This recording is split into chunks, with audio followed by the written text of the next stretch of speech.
Hello all, I'm Kel Kidman, and this is not Breaking on the Daily. You see, Breaking on the Daily isn't returning until next week, because I have another project that I'm working on currently. Kind of a project, just kind of a challenge I had to myself. And that challenge is, in this case, reading all of One Piece in a week. And for those who don't know about One Piece is a manga. It's very, very long running. It's been running for more than 20 years at this point. I don't remember quite how long it's been running, but anyway, that's beside the point. One Piece, though, is having its 1000th chapter releasing just this next week. And so I wanted to challenge myself to read all of it. And so that's what I've been doing. And, you know, this video was supposed to be released last night, rather than this morning as it is being released now. But the problem is, I had some problems that showed up where I just had a headache. I had not a great headache last night, and so it ended up kind of limiting me. It didn't really affect how long, how much I wanted to get done. I did get as much done as I wanted to get done last night, and to get into that, I have gotten done all the way through all of the East Blue arcs, and I've gotten a little bit of Alabasta done, though I'm going to leave my discussion on Alabasta for tomorrow, or I guess later today, technically. So we're going to just be talking about East Blue. And, the beginning of One Piece is quite interesting, because there's a few aspects of it that I haven't seen a lot of people talk about, and to be clear, I'm not completely uninitiated into One Piece. I've watched quite a bit of it, and read a bit of it as well, just a bit of it. I've never gotten anywhere close to, halfway through. I've never gotten to the time skip or anything like that, so this isn't completely blind, but I am, I am going to be shifting new waters once I get to, a bit farther in here. But East Blue is interesting, and I think this is something I only really noticed on this kind of second read-through I'm doing, or, this actual full-on read-through, and that is all of the Straw Hat Pirates and all of the crewmates that Luffy finds. They all have these sort of outlandish ideas, and they have all these outlandish goals. So Zolo wants to be the greatest swordsman in the world. Nami wants to chart the whole sea. Sanji wants to find the All Blue. All of this sort of stuff, and Usopp just wants to be a courageous pirate, which fits to his character. But all of those characters, despite their outlandish, very, very large goals, when they first see Luffy, they're like, well, he wants to be king of the pirates. That's completely ridiculous, this is some completely ridiculous goal, in comparison to theirs, which is also, to a certain extent, completely ridiculous. But what's interesting about these goals, and this is not an uncommon thing to see in shonen manga. You see it in Naruto, you see it all over the place. You see it in My Hero Academia, kind of. You see it in Black Clover, especially. But I think One Piece limits its susceptibility to certain problems that other manga like Naruto and Black Clover in particular have with regard to these large and grandiose goals. Because in One Piece, Luffy, Zolo, Nami, and Sanji, they're already really good at what they want to do, and have the sort of ability to where it is realistic that they may actually achieve their goals. Luffy is a very powerful character, and beats almost everyone in the manga. I don't remember quite up to Welch, but he wins every fight he's in through all of East Blue. Everyone in East Blue he fights, and this includes the people who are essentially the kings of East Blue, with Buggy and Arlong, and also, what's the third guy? I forget his name. But yeah, I just don't remember it.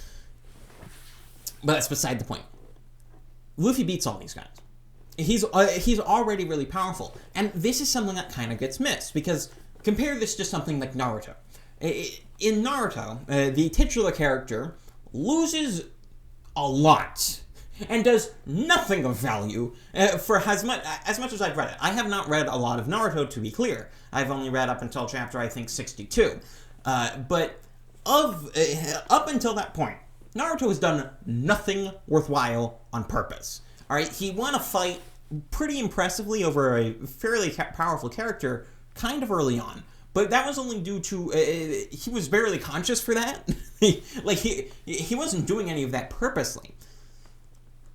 And you have this sort of problem where Naruto, him becoming the Hokage, at least the very beginning of the series, doesn't seem very realistic, because he is not very talented. In fact, he's explicitly one of the least talented, ninjas that is in his tribe.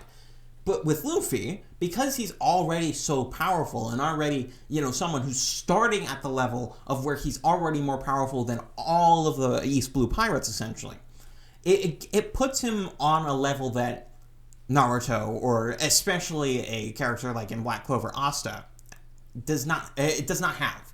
Like, especially Asta, where his goal is just ridiculous. Like, he can't even do magic, but he wants to be the Magic King. It's just really stupid. It is really dumb. But in One Piece, it completely avoids this problem. And I think that's quite interesting. And it is also very interesting to see, even early on, how many things just come back way later on. And I've heard a bit about certain things, about how many people show up in the first chapter, and that's an interesting thing. I think it kind of hurts the writing in certain ways, in that why are so many, really important people just kind of in this random town that Luffy's also in? I do think it kind of hurts it in that aspect. But at the same time, it's a cool Easter egg, and you don't really... a lot of people wouldn't even notice it because they're background characters, essentially. They're just kind of in the background doing their own thing, and they're not really involved in the story almost at all. That is interesting. And what I find more interesting in terms of how One Piece connects its earlier portions to its later portions is what happens afterwards. And how you see so many people who show up way later on and are super important later on show up in East Blue. You have people like the actual greatest swordsman, I forget his name right now, but he has the big old long sword, and he beats Solo. And that's a good moment. That's a very good moment. It's very good to give us sort of a goal of where Zolo is and where he wants to be and all that sort of stuff. It's very good. But yeah, this is a very interesting thing I think I'm doing, because, oh man, this whole One Piece in a week thing. It's not exactly a challenge. If I wanted to make it a challenge, I'd do it in 2 days. So it's not exactly a challenge, I would call it. I would more rather like to call it something more of an experience. I'm here to try and understand what kind of the experience of reading One Piece in a week actually is. And I want to I just want to catch up, because I've been putting it off for so long, and I've read enough One Piece to know I like it. I have. I haven't read enough to actually catch up, or anywhere near enough to actually catch up. And it's just been a very huge, daunting task to actually try to do that. But I'm glad I've started, and I'm going to continue doing this, and I'm going to update you every day. I don't know exactly how I'm going to structure all of this. I might do where I'm talking about every arc, or every large arc, not every mini island or whatever like that. I'm talking about the big arcs, so East Blue, and then Alabasta, and then Water 7 and all that sort of stuff, and Skypiea, as a whole arc rather than as separate individual smaller arcs, just the whole thing. Or whether I'm doing it every day, where I'm talking about what I've gotten through. We'll see. And this is a good, I think, inauguration video, and we're going to just continue with this. But that's where I'm going to leave you today. Or at least for now. I hopefully will be putting out a video later tonight. And that's kind of where I'm at. I'm Kel Kidman, and I'll see you guys later. And I'm out.